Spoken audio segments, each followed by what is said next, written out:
Hi, hello, నమస్తే.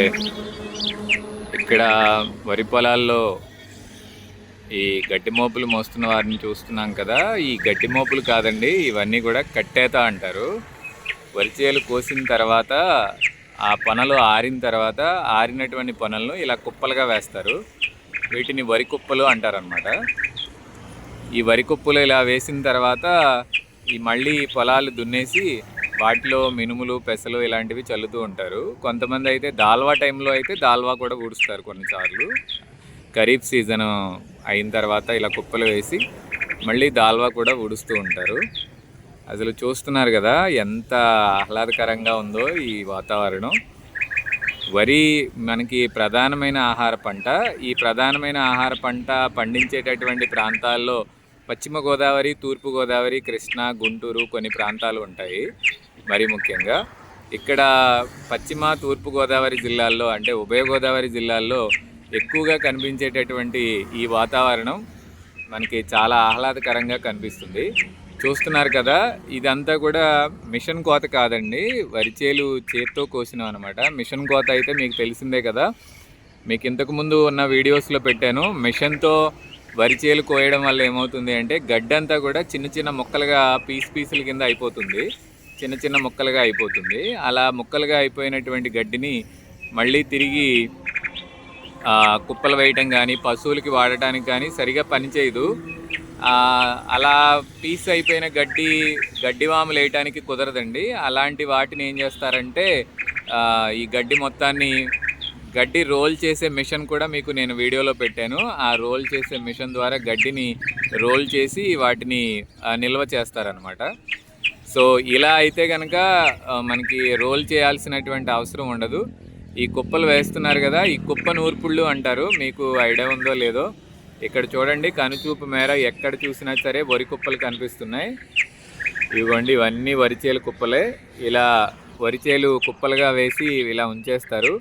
ఇంకా వర్షాలు అవి పడినా కూడా లోపల ఉన్నటువంటి ధాన్యం అయితే తడవదనమాట. చాలా జాగ్రత్తగా నీట్గా వేస్తారండి ఇదంతా కూడా.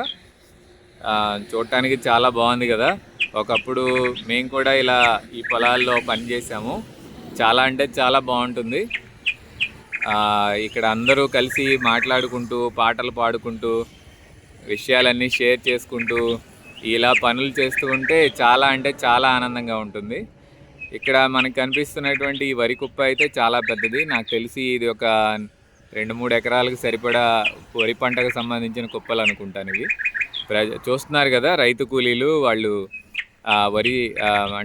వరి పనలు అంటారు. అంటే కోసి ఒక చోట పోగులో వేస్తారు కదా, కోసి ఎక్కడికక్కడ ఆరటానికి ఉంచుతారు. నాకు తెలిసి ఈ పొలం అయితే కోసి దగ్గరగా 1 వీక్ అవుతుందండి. ఇప్పుడు కుప్పలు వేస్తున్నారు. గడ్డే అండ్ 1 వీక్ పైనే అవుతుంది. ఇది వీడియో చేయడం కుదరలేదు. ఇది కోసేటప్పుడు వేరే పొలం కోస్తున్నప్పుడు నేను వీడియో చేసి పెట్టాను. ఇదైతే నాకు అప్పుడు వీడియో చేయడానికి అవకాశం కుదరలేదండి. అంటే ఆ టైంలో కొయ్యడం చూసాం కానీ పెట్టడం కుదరలేదు ఎందుకో మరి. ఇక్కడ చూస్తున్నారు కదా, దూరంగా కనిపించేటటువంటి తాటి చెట్లు. ఇప్పుడైతే తాటి చెట్లు అన్నీ తీసేస్తున్నారు. ఇదివరకు అయితే పొలం గట్ల నిండా తాటి చెట్లే ఉండేవి. ఎందుకంటే అప్పుడు అన్నీ తాటాకిళ్ళు ఉండేవి కదా, కంపల్సరీగా తాటి చెట్లు అయితే పెంచేవాళ్ళు. అలాగే కళ్ళు అనేది ఒకటి వస్తుంది కదా, ఆ కళ్ళు గురించి కూడా పెంచేవాళ్ళు. అలాగే తాటి టెంకల నుంచి మనకి బుర్రగుంజు వస్తుంది. తర్వాత తాటికాయలు తినొచ్చు. అవి తినేసిన తర్వాత పాత్రలు వేస్తే తేగలు వస్తాయి. అలా ఇంకా చాలా ఉందన్నమాట. తాడి చెట్టు చాలా అంటే చాలా ఉపయోగపడుతుంది. ఇది మనకి పేదవాడి పాలిట ఒక కల్పవృక్షం అని చెప్పాలి వాస్తవానికి తాడి చెట్లని. మీరు చూస్తున్నారు కదా, ఆ పక్కన అయితే ఇంకా వరిచేలు కొయ్యకుండా ఉన్నటువంటివి ఉన్నాయి. కోతకి ఇంకా రాలేదు.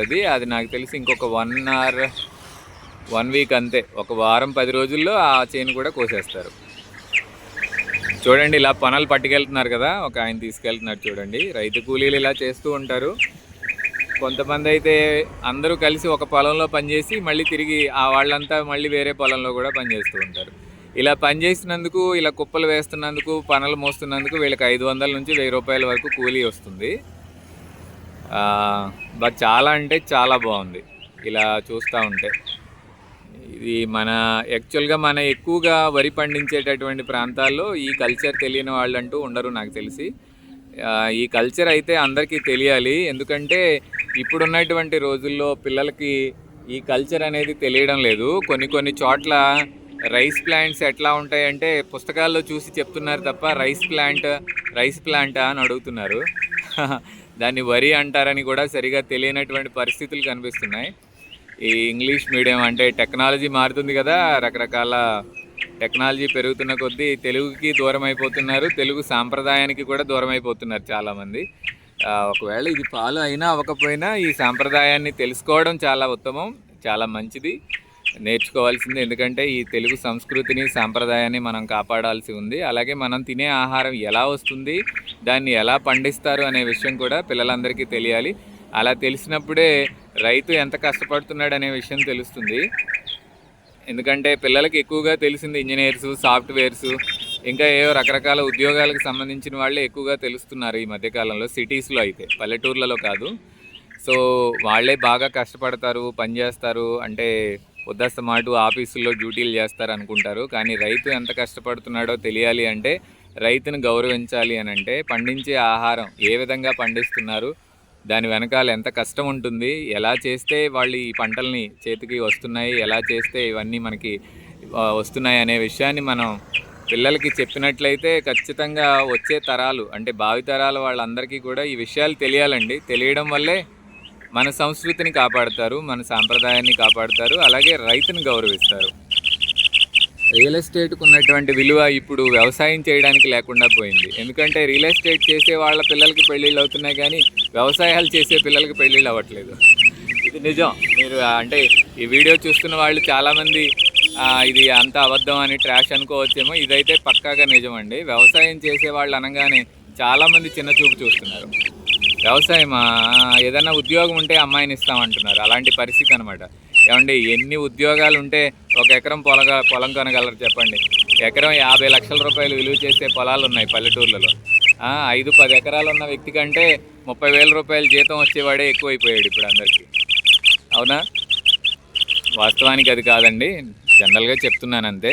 వ్యవసాయం చేయడం అంటే చాలా అదృష్టం ఉండాలి. భూమాతని భూమిని దుక్కి దున్ని భూమిని పండించడం అంటే, భూమిని చదును చేయడం అంటే, భూమిని సాగు చేయడం అంటే సామాన్యమైన విషయం కాదండి అది. సో రైతులందరికీ కూడా మనం రుణపడి ఉంటాము, వాళ్ళకి నమస్కరించాలి, వాళ్ళని గౌరవించాలి. చూస్తున్నారు కదా ఇక్కడ ఈ పక్షుల కోలాహలం చూస్తున్నారు కదా, మీకు కనిపిస్తున్నాయా? ఇది జూమ్ చేసినా కూడా బాగా క్లియర్గా కనిపించట్లేదు. ఇక్కడైతే చిన్న చిన్న పక్షులు తెగ ఎగురుతున్నాయి. అవిగో కనిపిస్తున్నాయి కదా, చాలా అంటే చాలా ఉన్నాయి. వడ్ల గింజలు తింటున్నాయి అన్నమాట. వీటికి ఆహారం ఇదే కదండి, వడ్ల గింజలు, వాటి మీద ఉన్న పురుగులు, ఇలాంటి వాటిని ఏరుకుని తింటూ ఉంటాయి. మనం పంటలన్నీ పండించడం మానేసి ఇలాంటి పొలాలన్నింటినీ రియల్ ఎస్టేట్ వ్యాపారంలో పడేస్తున్నాం. రియల్ ఎస్టేట్ చేయడం వల్ల ఏమవుతుంది, ఇక్కడ పండాల్సినటువంటి పంటలన్నీ కూడా రియల్ ఎస్టేట్ చేస్తే ఏమీ పండవు. అంటే ఆహారం కొరత అనేది ఖచ్చితంగా ఏర్పడుతుంది.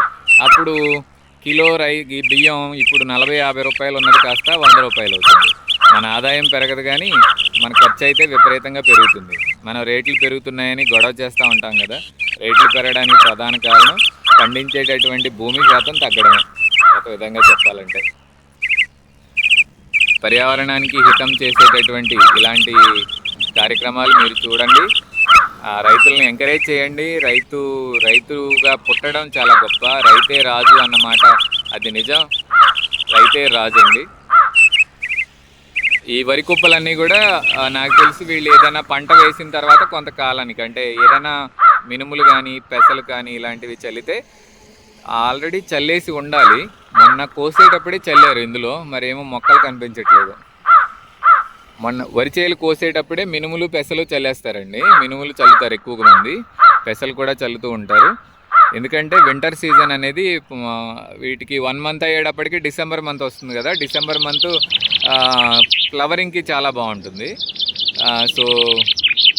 సో క్రాప్ కూడా బాగా వస్తుంది. మరి ఎందుకనో మొక్కలు అయితే కనిపించట్లేదు, మేబీ ఉన్నాయి అనుకుంటా, చిన్న చిన్నగా కనిపిస్తున్నాయి కానీ ఈ కెమెరాలో జూమ్ అవ్వట్లేదు. సో ఇది నా పల్లె అని చెప్పడానికి చాలా ఆనందంగా ఉంటుంది.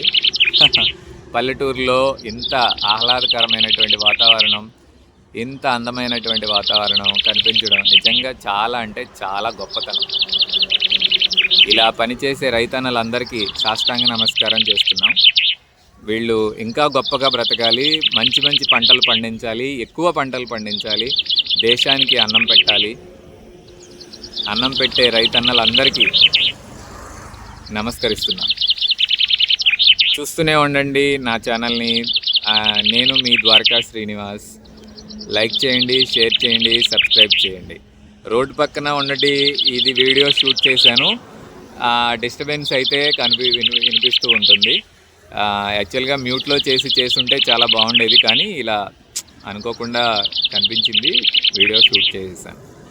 Thank you so much. Thank you for your support also. Thank you.